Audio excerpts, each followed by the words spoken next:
a push in life. Anybody can be somebody, eh? Through development and building one's capacity, financially, health-wise. Everyone can be better, 'cause we're taking you higher, eh? You can be entertaining, so educated, making you so independent. Through Netwealth comes on, helping communities. Netwealth comes on, individuals and organizations. Netwealth comes on, yeah. Netwealth comes on.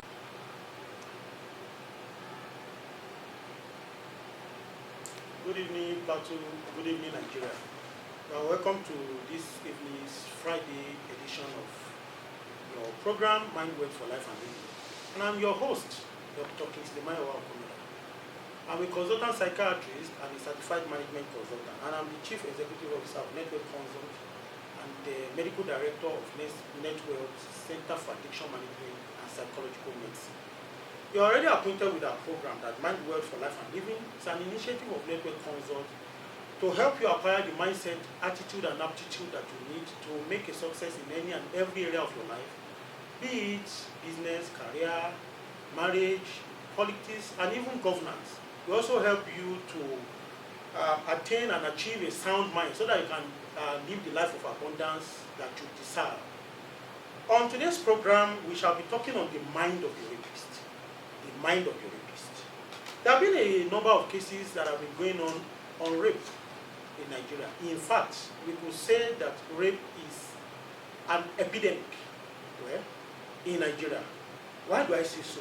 Oh, you only need to take one of the dailies and go through the pages. You will always almost see a case of rape or the other. However, in recent times, there have been some cases that have jolted the conscience of the nation once again. There is the case of Uwa Ila Vera Omozoa, who was a microbiology student of the University of Benin, a 22-year-old young lady actually, who went to study in a church, and because the place is usually quiet and all that, and then she was raped and assaulted. Not only raped, assaulted, and each with a fire extinguisher on the head. She died 2-3 days later. There is the case of Barakat Bello, an 18-year-old student of Federal College of Animal Production Technology in More Plantation in Ibadan. She was raped and killed. This was reported only on the 1st of June 2020, just a few days ago. And of course, for you to know that it has always been there with us, even on the 31st of January 2020, here in the city of Jos, it was reported in the Vanguard that one marvelous looker, an 18-year-old young man, was arrested for raping, hear it, his 70-year-old grandmother. Now, the question will be, why would somebody rape? Now, the most discussion on rape has always centered on the victim, the rapist. You will remember that in our first season of this program, we had about 5 episodes where we talked about about rape and the mental health implication, especially for the victim. We had that in 2 episodes. We also looked at the issue of rape from the gynecological perspective. We brought a gynecologist. In the first 2 series, we brought a psychiatrist to look at the mental health issue as it relates to rape. Then we brought a gynecologist to look at the gynecological perspective. We brought a forensic pathologist to look at the pathological perspective. What are you supposed to do to preserve the evidence of rape so that at least justice can be got for the person that was raped? And then we also brought the public relations officer for Plateau State Command of the Nigerian Police to come and talk to us about the perspective of the police. Those episodes were refreshing, although the topic was emotive, but we were able to learn a lot of things. One thing we didn't look at was to look at the mind of the rapist. Who really is a rapist? Why would somebody want to rape? What are the issues going on in the mind of somebody that will actually make the person go and rape another? Is it a purely a criminal issue? Are there issues that borders about the mental health or the health of the person in terms of psychological issues? Can it be treated? What are the prognoses? These and many more are some of the issues that we'll be talking about on our program today. And I brought a colleague, a friend of mine, who is a colleague, eminently qualified to talk about this issue. However, before we go full blast into the program today, we will go on a short break. Make sure that you call your friends, your family members, and even if you think you have a foe that might need this program, call him or her so that you will be part of the program. Make sure you stay tuned and don't go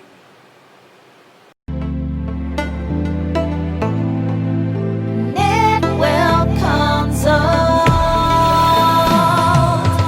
Everyone needs a push in life. Anybody can be somebody, eh? Through development and building one's capacity, financially, health-wise, everyone can be better.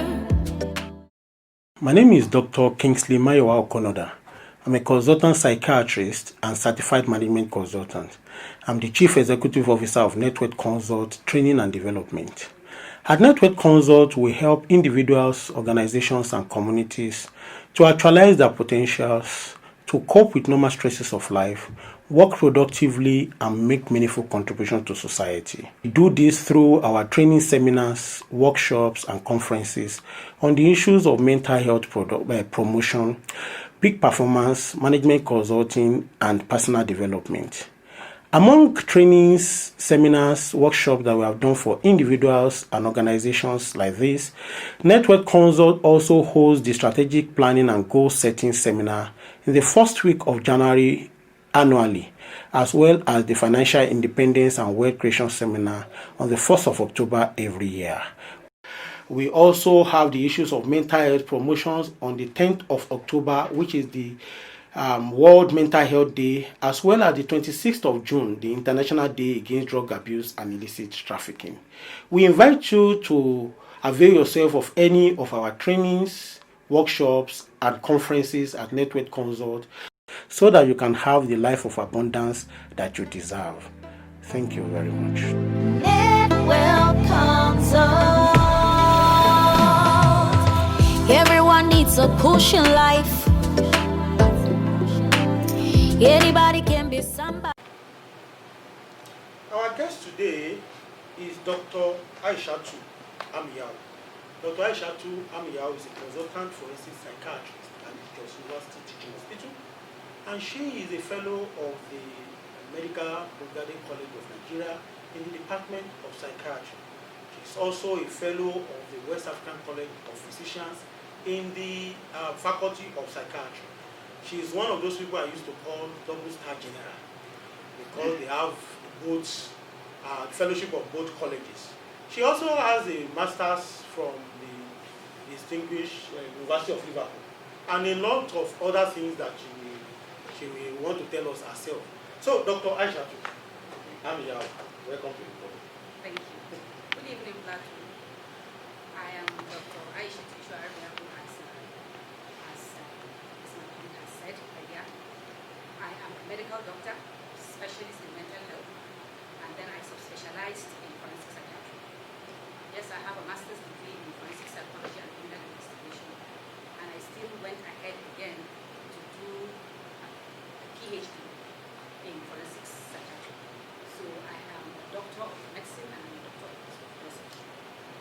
And then I've been a psychiatrist for 15 years, and I have been practicing in the field of forensic psychiatry for 8 years now. I am the consultant in charge of the Jos Maximum Security Prison Clinic, where I have quite a number of patients I see. So I work in June, and then at the same time I also go to see patients. So I have quite a number of patients, but we'll talk about them much more later. All right. Thank you very much, Dr. Armiyau. was tempted to say Aishatu. That's now, I want to let us get to know a little about your background, where you are coming from, not just your academics, which you have told us, understanding, distinguished, but your background, your family of origin, and your family that you are also a child of the family. I am from Katsina State. I am from a family of, let me say, learned people, because my father is a medical doctor. He's a oncologist. And then my mother is a matron. She retired as a theater matron. My grandfather was a medical doctor. He's late now. That's paternal. That's maternal. And my paternal grandfather is a civil engineer, the first in Northern Nigeria. So practically, I grew up in a, let me say, in an education, in a home where education is taken very serious. And I'm the first daughter in the family. I have siblings who are also in other fields. I'm the only person in the medical field as of now. I am married in Plateau State. I'm married to a doctor, Dr. Ibrahim Yaram, who is a sports physician. He's the team doctor currently. Thank you, you mentioned that one, because I'm always looking out for him. Not that I pray that our prayers will be injured, but I know that once they are injured, I will see him. All right. And I have 2 sons. All right. And some boys. All right. Now, the question is this. You are seated now, but I know that my viewers can also see that you are not big like me. What will now make young woman who is small in stature come into the field of psychiatry? When I'm in the field of psychiatry, let me say for one reason, then subsequently several other reasons. Okay. I have brothers. I have quite a number of brothers because I'm from a polygamous school. Okay. So I have brothers, and some of them went into drug abuse as young boys. So really, that was one of the stimulants that brought me to psychiatry. To like study, specialize in psychiatry, and understand why people go into addiction, and see how I can help my siblings and the wider society. Then, fortunately, in the course of psychiatry, I realized that there's a field where people shy away from, and that is the forensic field. Most of our patients end up in the prison for no reason of theirs. So I thought, why don't I go into that field and see how I can assist people that have mental health challenges and are at loggerhead with the law. How can I help? And most of people that are into addiction, especially substance use, they end up in the prison. So that is one reason why I got into psychiatry, to help my siblings, to help other people, and then subsequently I realized I had to go into forensic because there are quite a number of my patients that need help from us to take them out from the shackles of imprisonment. So we will also say that personal reasons now became societal reasons. Well, you know, I'm in the field of addiction psychiatry, so we work hand in hand, and well, it's a huge task, but we will get there. Now, we are talking about the issue of rape, and this time around, I want us to talk about the mind of the rapist. But before we go on to talk about rapists now, what really is rape? Because a lot of people, there are a lot of arguments, discussions, things coming up and down, but what really is rape? Let me put it straight. Rape is a behavioral crime. Okay. Because it is a behavior that is deviant. And a rapist might not be the stranger you think you see, or a person that is different. Even though more often rapists become serial offenders because they continue to offend. Rape is severely underreported, not only in Nigeria, but all over the world. It is severely underreported due to the stigma attached to it. So rape is a deviant sexual behavior. Deviant behaviors are behaviors that are offensive to society. And people don't seem to understand why somebody would behave in that way.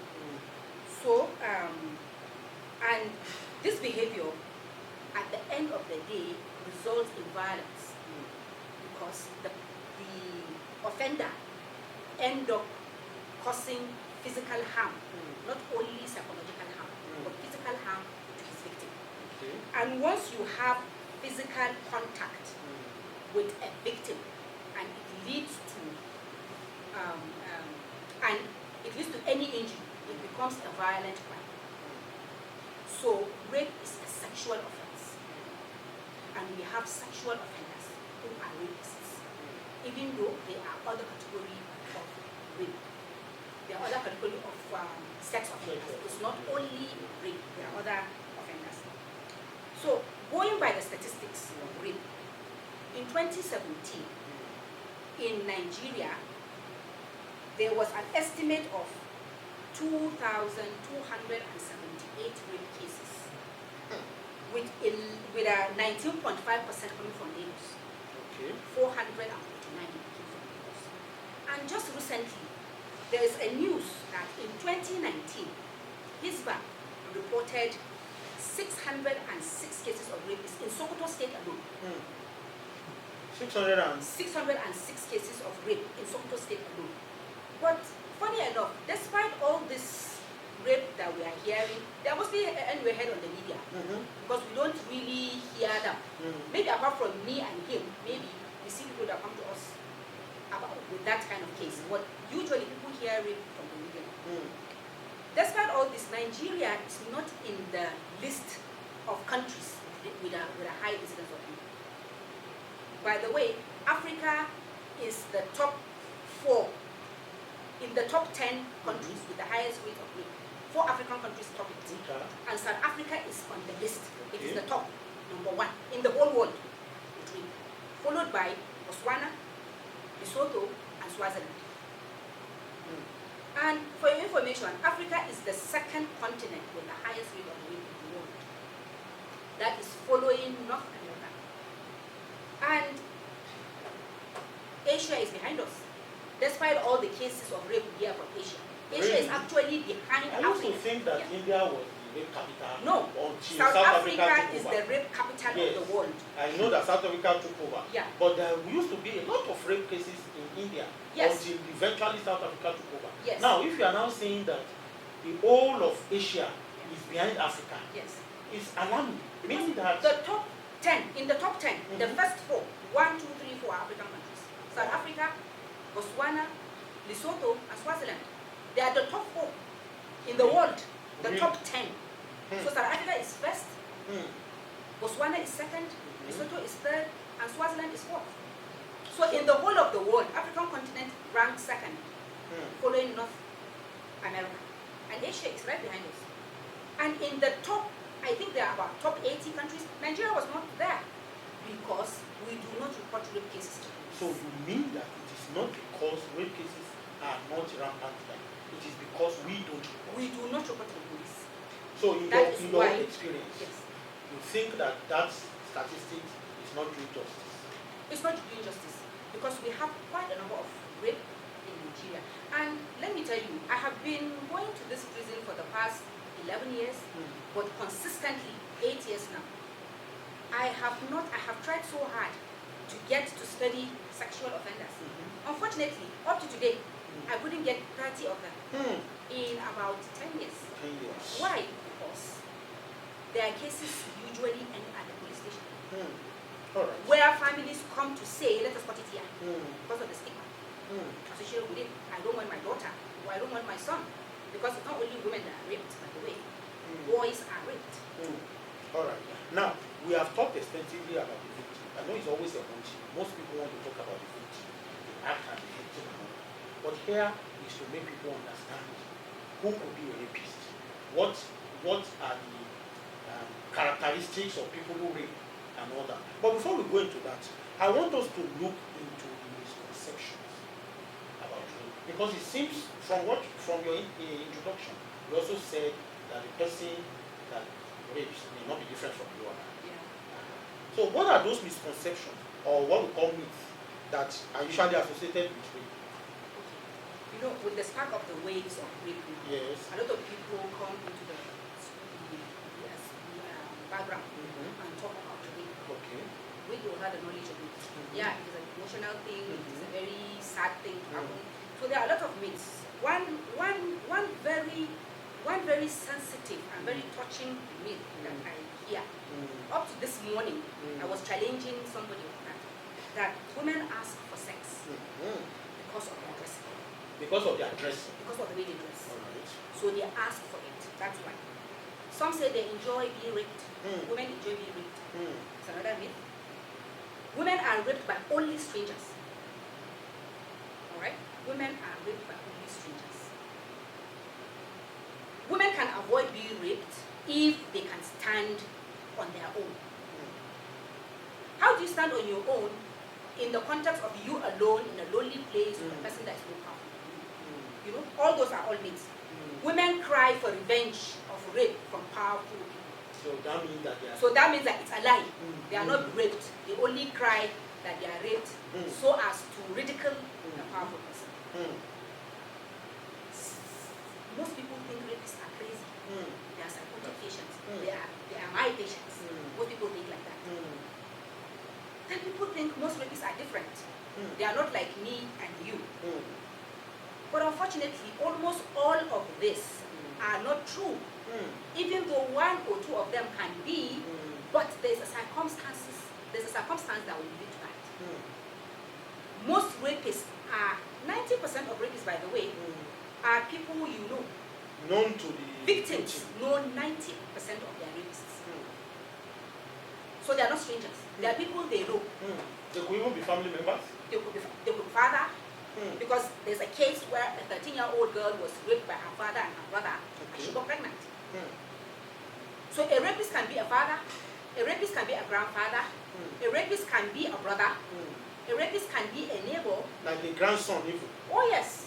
A rapist can be a grandson, a rapist can be a grandmother, a rapist can be a stepmother, because both ways it happens. Yeah. Now, I find it very, how do I say, disturbing that people will say that it is somebody's dressing that led to the person because she's asking for it and the way she dressed. You have mentioned a lot of myths, but can we address that one in particular? Because it's one of the commonest that people say, oh, because she's dressing this way. And I tell people, well, that's my own sentiment.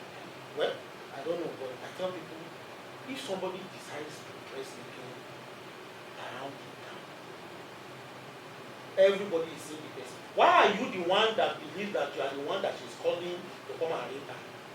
Why can't you put your libido in check and all that? But that is me now. You are the forensic pathologist, my psychiatrist. What do you have to say about it? Well, what I have to say about that is, okay, if we agree that women dress seductively, and men can't help but rape them, what happens to a 66-year-old man who rapes a 2-year-old girl? There's a case recently in Yobe. A 66-year-old man raped 2 girls who are 2 years. So are you telling me that is the dressing of those 2 little girls that got them to be raped? One. Secondly, the man that raped the baby in Kanu, this girl is 3 months, and she was putting on a diaper. Do you understand? So are you trying to tell me that the diaper seduced the man to rape that girl? Doesn't make sense. I have told you, rape is a behavioral crime. So it's a behavior that's deviant. You can decide. There are men who come out with their muscles out. So are you telling me that those men are not seductive to some girls? Yeah. Or some They will say ladies? 6 packs. So are the ladies going to come and pounce on them to rape them? Do you understand? I feel in this context, people that rape are people that are powerless. What do you mean? A man that rapes a woman is powerless. Why did I say so? If you have the power and the guts, you don't have to rape a woman. Convince her to agree, to consent to you, to have sexual intercourse with her consent. But if you go down, it means you are powerless. You cannot confront that woman. And that's why you have to go in the dark or behind closed doors to rape her, because you are more powerful than she is. Physically. But there are situations where the girls, the women are more powerful than the men. All right? But again, we need to understand that boys are also raped. I have seen quite a number of boys that have been raped by either their stepmothers or other women around the neighborhood. So when I talk about rape, I look at it objectively. I look at it from the two perspectives. And that's why when the issue of castration came, I told one or two people that it cannot work. Why? Because if a man is castrated, what happens to a woman that rapes another boy? What happens to her? All right. Dr. Armiyau, I know you can go on and on, but before we go on a break, I will quickly ask you this. What then will predispose a person to want to rape her? We have given one something that maybe is powerless and all of it, but you need to remove it. You see, when you talk about rape, you have to look at different perspectives of rape. For us to be, if you say the person is ill, or the person is having a behavioral problem, we need to know what happened for the person to have that kind of thing. Just like a diabetic man may be a rapist, so also a person that has a mental health disorder can rape somebody. Alright? So there are three theories in mind. The first theory is the single theory, where a single factor causes that. One could be culture, where women don't have the right to say anything, you cannot talk. A man have sexual intercourse with you at his will, not at your own. You don't have to agree. And that's why some people are saying there is no rape in marriage, but there is rape in marriage. Right? So there is that culture that can come. It could be a psychodynamic thing, where the person as an individual has certain things, has a personality that can predispose him to do that. One of it is antisocial personality. You know, the person can decide he wants to go contrary to the law. Then it could be multiple factors playing together. Where the personality comes, the person had, from the beginning, the person had issues as a child. He was sexually abused, he was physically abused, he was traumatized, you know. Then he grew up with that trauma. And then he repressed. Because there are some people that grew up in their family where their mothers are the boss in the house. And they decide what happens in the house. And they do what they want in the house. So some of those children can grow up to have a deep-seated anger for women, or deep-seated anger for men. Dr. Armiyau, unfortunately, well, it's not unfortunate. Just keep your thoughts. But we need to go on the break now, so that when we come back, we'll continue on that line of thought, and then we'll open the phone line so that people can join. But I've been talking on the issue of rape, but this time around, we are looking at the mind of the rapist. Why would somebody want to rape another? Is it really just about the issue of libido, or there are other psychodynamic issues, meaning psychological issues and all that? And Dr. Aishatu, who is a consultant forensic psychiatrist at the University Teaching Hospital, so already taking us through that path to get us to understand better. But we'll go on a short break now. Make sure you don't go away. Because when we come back, we'll open the phone line so that you can join us in the conversation. Netwealth comes up. Hello there. My name is Dr. Kingsley Okonoda. I'm a consultant psychiatrist and certified management consultant. I'm the Chief Executive Officer of Netwealth Consult Training and Development. At Netwealth Consult, we help individuals, organizations, and communities to actualize their potentials, cope with normal stresses of life, work productively, and make meaningful contributions to society.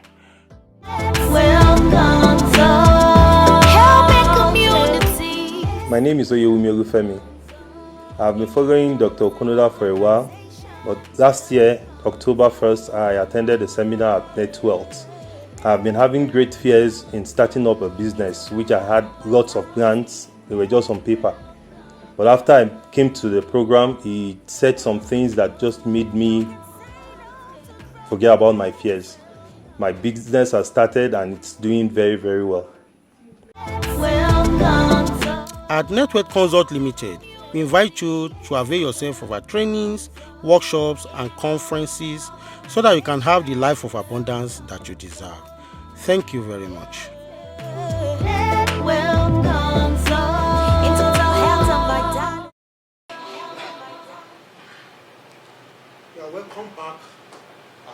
continue on our discussion. If you want to join us on the discussion, which we are having with Dr. Aishatu, Armiyau, who is a consultant forensic psychiatrist at the University, and the topic is the mind of the rapist. But if you want to join us on this program, you can call our call-only line 0704 148 0874, or you can send an SMS to us on 080 561 84963. I'm sure that those lines are already on the screen. But make sure that you turn down the volume of your TV set when you are calling, so that you can have a meaningful conversation with you. Already we have a caller here. Hello? Oh, we lost that call. And before we went on the break, you were talking about why would somebody wants to rape, and you told us about the single factor theory, multiple factor theory, and all that. Before you go on, let's just see if you can get this person. All right, so can you continue? You were saying somebody could have been traumatized and Yes. all that. So in that case, you could have a rapist whose mind is based on opportunity. So we have opportunistic rapists. Okay. Usually their own kind of rape is unplanned and impulsive. Okay. So usually they don't plan. Can we see if we can get this call? Hello? Hello, good evening, sir. Good evening. What's your name and where are you calling from? Calling from Salon. You are what? Salon. Ayodele Monday Salon. Yeah. Alright, where are you calling from? I'm calling from Lamingo Road. Lamingo Road. So can you make your contribution, please? The night of the rain, Yes. people that rain, honestly, they are just like a man now. Okay. And the moment they do that, they already know that they are committed an offense. Okay. The moment I heard that yesterday that the House of Assembly are found because that they are those who participated in that rape, and they are still deliberating on it. Okay. I was even thinking in my mind that they should go beyond that. All right. The moment they talk to you, they expect to get sentence. Okay. Because if they take that dimension, I think people will be afraid of doing that. Okay. But the moment they allow them to give them another opportunity or chance, they will be able to move than that. Okay. And let them that people will be involved, committing the same offense. Okay. That's why we need to take a drastic measure on those kind of those people that are falling into this situation. All right. Because as for me, if it is my sister they read, I will not allow the person to go free until I kill the person. All right. Honestly. So you will take the laws into your hands. Oh yes, that's what I mean. All right. It is okay. It's okay. Thank you very much for your contribution. I know that rape is a very emotive one, but I don't want you to take the laws into your hands so that you two will not end up behind bars. But thank you for your contribution. Yes. All right. So Ayodele Monday Salon there is saying that death sentence for the rapist. Well, at the moment, there is a rapist that is going to be hanged. Okay. In Kaduna? Yes. All right. Let's take this call. call. Let's take this call. Hello. Hello. Yes. What's your name and where are you calling from? Can you speak louder, please? Jeff, from where? From Otukpo? Ah, Miango. All right. Can you make a contribution? Ah, we lost Jeff there. All right. Sorry about that. So you said that somebody is going to be hanged Yes. for raping a 2-year-old. Yes, Kaduna. Kaduna, yes. Then I think, okay, I think it is kidnapped. So I think the rate at which things are going now, states are going to be passing laws. If you say death sentence for a rapist, okay, now, for instance, in Uwa's case, it has gone beyond rape. Yes. Because there is murder. Yes. So this person is now a murderer. So he has committed violent offense, sexual offense, and. Let's take this call. Sorry, I'll be interrupting you like that. No problem. Hello, what's your name? Where are you calling from? Yeah, my name is Philip Solomon. Philip Solomon. Yes, I'm calling you from Dambuachi, local government. Okay, Dambuachi, Bokos. Okay, go ahead and make your contribution. Yes, I think the mind of a rapist is just like a ritual.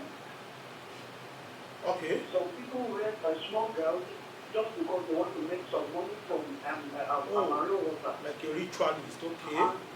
Yes, and some people in the work of the devil, in fact they are devils themselves. Okay. Because you cannot just let a small girl, a 3-year or a 2-year girl, what will you get? Okay. I wonder what would be the central player. I can never, you can never even satisfy the what you want. That is only. So it is truly condemnable. Okay. Those kind of people, they don't need to do because those kind of people don't see their own daughter. All right. They are people that they are doing some nonsense things. I don't even like to be very well said. It's all right, Philip. I understand that it's a very emotive one. Thank you very much for your contribution. All right. So Philip is also saying they don't deserve to live with you. All right. All right. So we have another caller here. Hello. Hello. Yes. What's your name and where are you calling from?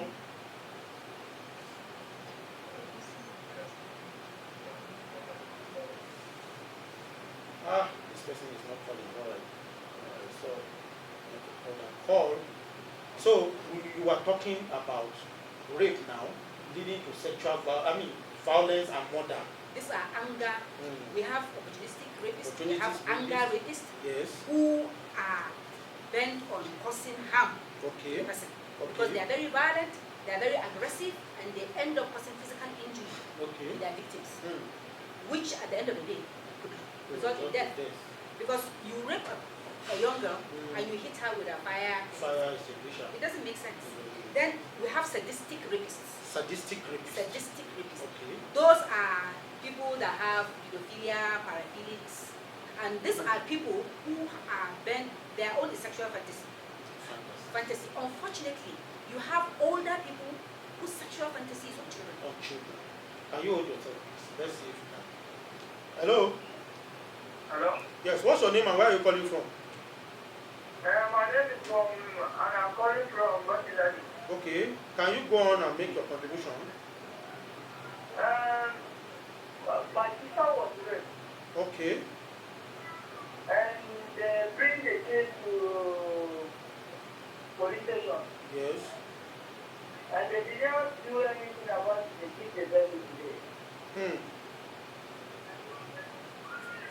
I'm sorry about that. How does that make you feel? I feel like you can't be crazy.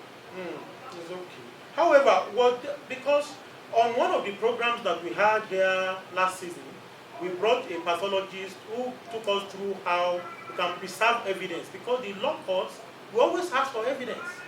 So maybe yes, go on. We went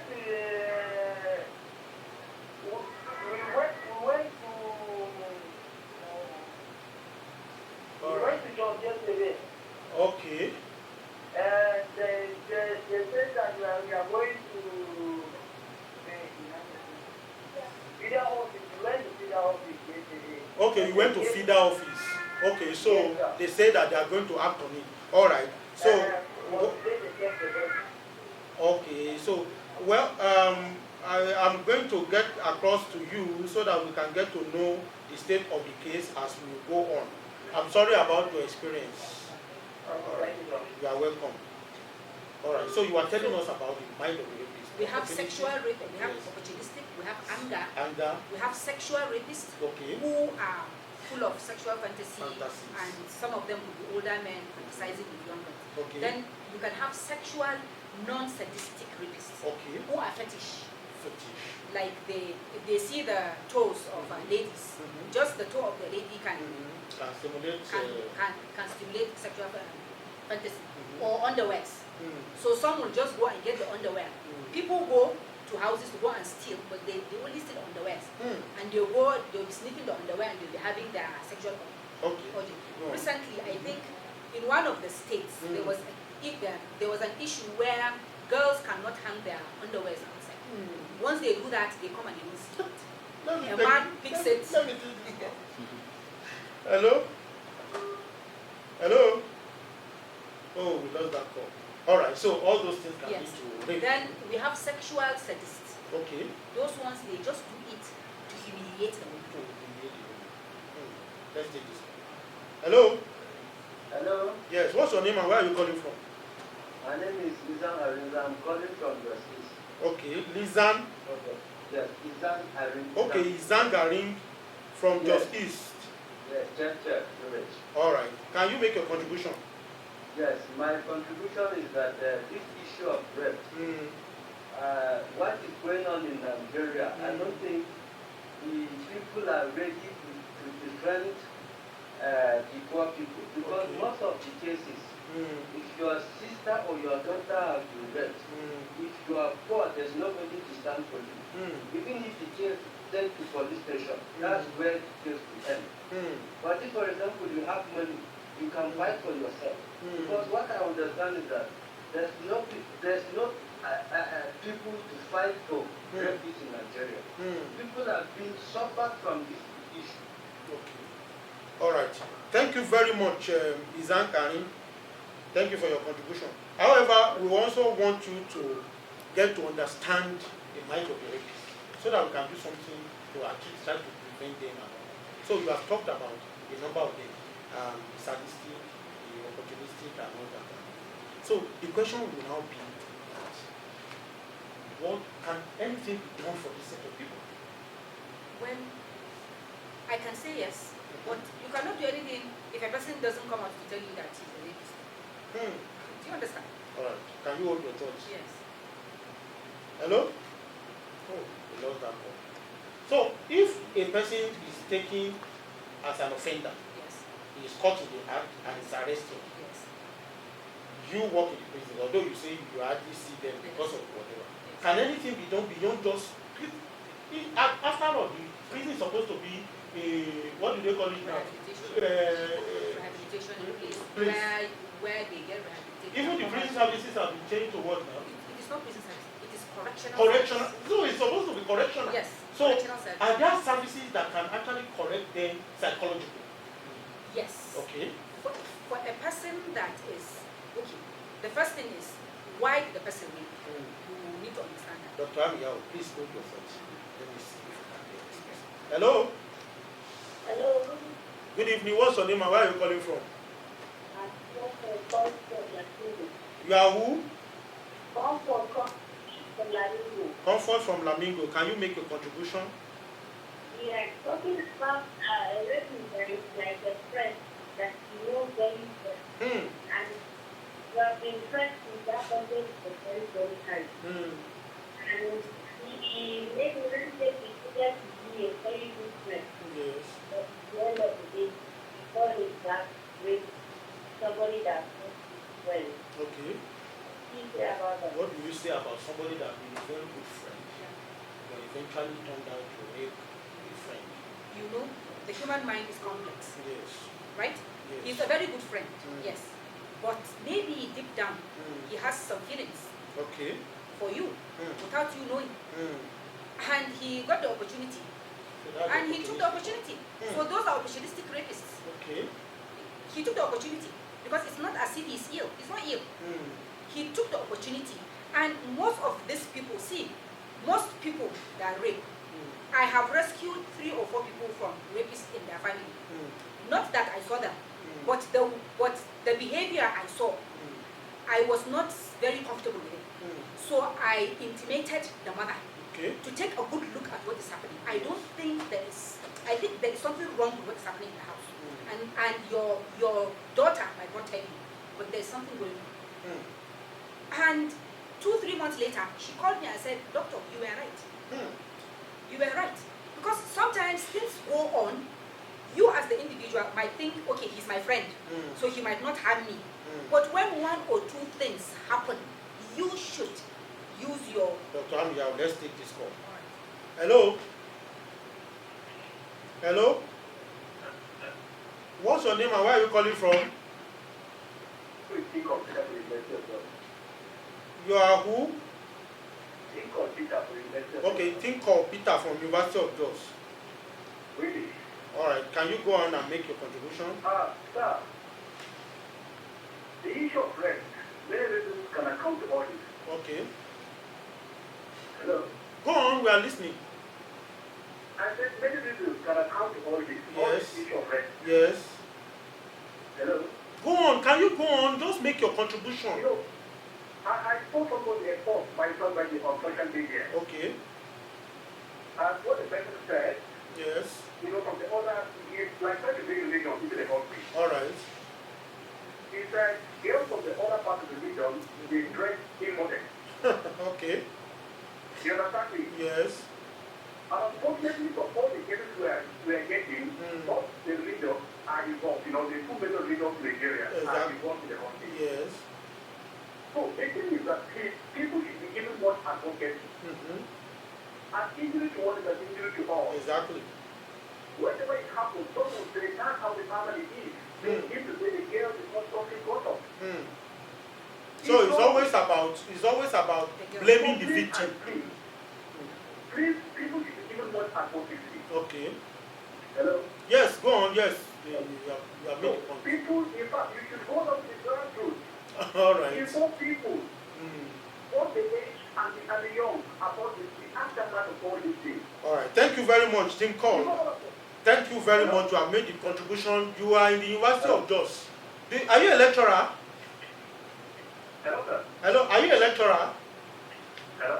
Oh, I think he's not hearing us. All right. All right. He's saying that people should go to the grassroots and make their voices. That's why I wanted to find out what does he do at the University of Jos so that he can also join us and make. Netwealth comes up. Everyone needs a push in life.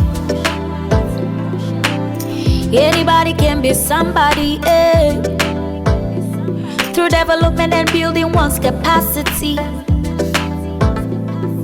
financially, health-wise. Everyone can be better. My name is Dr. Kingsley Okonoda. I'm a consultant psychiatrist and certified management consultant. I'm the Chief Executive Officer of Netwealth Consult Training and Development.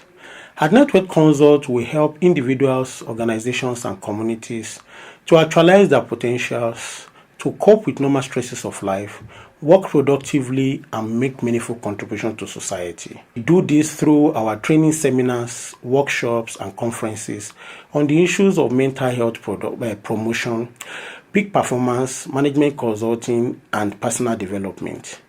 Among trainings, seminars, workshops that we have done for individuals and organizations like this, Netwealth Consult also holds the Strategic Planning and Goal Setting Seminar in the first week of January annually, as well as the Financial Independence and Wealth Creation Seminar on the 1st of October every year. We also have the issues of mental health promotions on the 10th of October, which is the World Mental Health Day, as well as the 26th of June, the International Day Against Drug Abuse and Illicit Trafficking. We invite you to avail yourself of any of our trainings, workshops, and conferences at Netwealth Consult so that you can have the life of abundance that you deserve. Thank you very much. Netwealth comes up. Everyone needs a push in life. Anybody can be somebody. All right. We have been talking on the issue of rape, but this time around we are focusing on the rapist. So we are talking about the mind of the rapist. What will make somebody want to rape? And we have with us Dr. Aishatu, Armiyau, who is a consultant forensic psychiatrist at Jos University Teaching Hospital. Now, Dr. Aishatu, time is never our friend of this program. And a topic like this, you can understand. But I'm going to read a number of text messages here. I'm going to put them together so that you note them, and then you answer all of them after I've finished. All right, so the first one says, my name is Mrs. Sunny from Bauchi Road. Does a raped girl child go smoothie? Okay.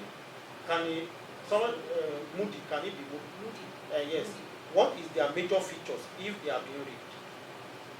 I think that he's talking about being sad or maybe depression or things like that. So that's the first one. This person says, the name is Teso Alu from Federal Law Course. Good evening, presenter and guests in the studio. I really appreciate your program. It's very educative. Keep up the good work. Okay, God bless you. God bless you, Alu, for that commendation. Exactly. Then we have Dr. Okay, this person, Wilson from Lionel Potter, says, Dr. Armiyau, you are very intelligent. I can't help but to agree with your submission. What will your suggestion be as per punishment for the rapist? What should be the punishment for the rapist? Then this is Gold Owen. Gold Owen has always been watching us right from day one on this program. He sends his text message. He says, "Good evening, doctors. My name is Gold Owen. Thank you, Dr. Okonoda, for bringing this particular guest today. Thank you, madam. What can be done to encourage victims to come out to seek help, support, and redress, especially male victims? Especially male victims to come out and seek redress." And then this person says, the doctor said that castration won't be good to impose on the rapist. Well, in my perspective, if rapists are not done like that, their libido gets higher again, and this leads to higher rate of crime, of rape. All right, so he believes that castration is good enough. Eunice from Rezek says, "Good evening, sir. Kindly invite the doctor more. Please." All right, so Aishatu, you are seeing that they are inviting you already for subsequent ones. All right, this page says this test is not complete. Let's so become okay. Even though a woman is naked, you don't have the right to rape her. Rather, a rapist should be sentenced to 30 years imprisonment, so that it will serve as a lesson to others. If you have a wife and you ask for sex and she refuses and you force yourself on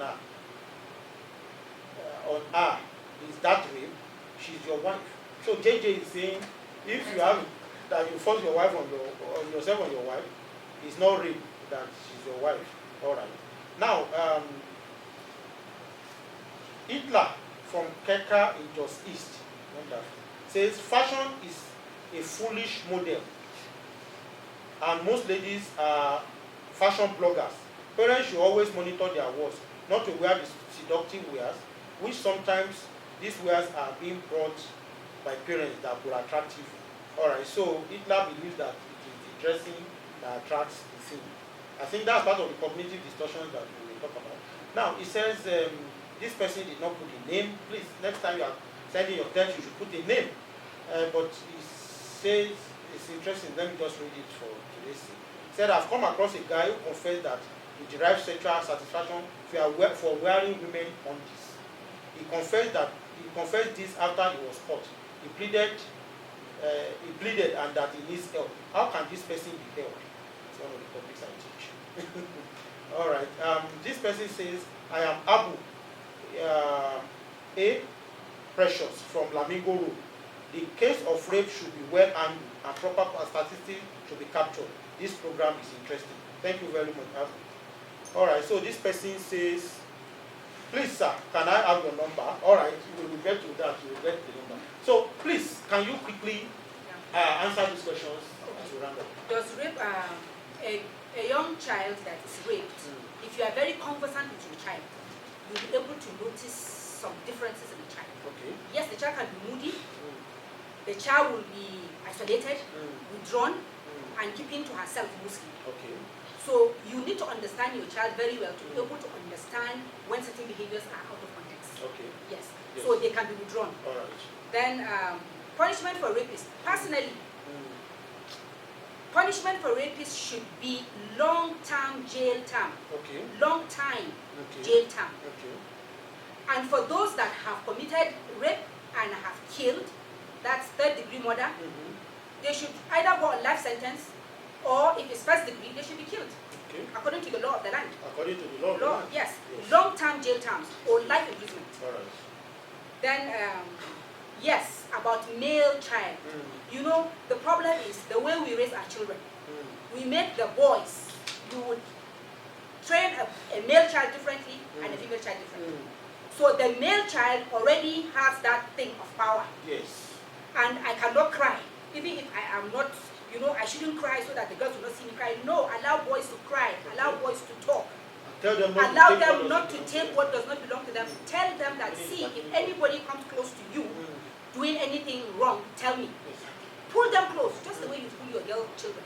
That's my own, because the problem is mostly on the boy or the child. Yes. They are usually the ones that are suffering, and it's not fair. All right. Then castration would be good. Why I said yes, part of the treatment of rapist, one of the treatment is castration. But why castration wouldn't be good in this case, that as a law, is it not only men that rape, women rape. So how can you So if a man rapes and you castrate him, what happens if a woman rapes? Dr. Aishatu, It's just being fair. you just have to round up now. Okay. Then okay. For the guy that has a problem, please he should come to the hospital. Yes. We will help him. And for the person that said the wife, you can have sexual intercourse with your wife forcefully. A wife is not an object. Yes. She's a human being like you, and she should consent. Marriage is not an entitlement. It's a relationship where two of you agree to be together. Dr. Aishatu, thank you very much for your erudite submissions. We have been talking with Dr. Armiyau Aishatu, who is a forensic psychiatrist. She's my friend, and we have had many battles together. Yes. All right, so viewers at home, it's on this note that we call it quit for this program today. If you want to get to the 5 episodes that we did on rape last year, check on YouTube, Netwealth Media. Netwealth Media. Netwealth is one word, media. You will see those past episodes there. So please make sure that you keep your libido in check. Make sure that you train your voice to be responsible. Make sure you don't take what doesn't belong to you, including the body of another, either male or female. On this note, we want to say bye-bye for now. See you next week.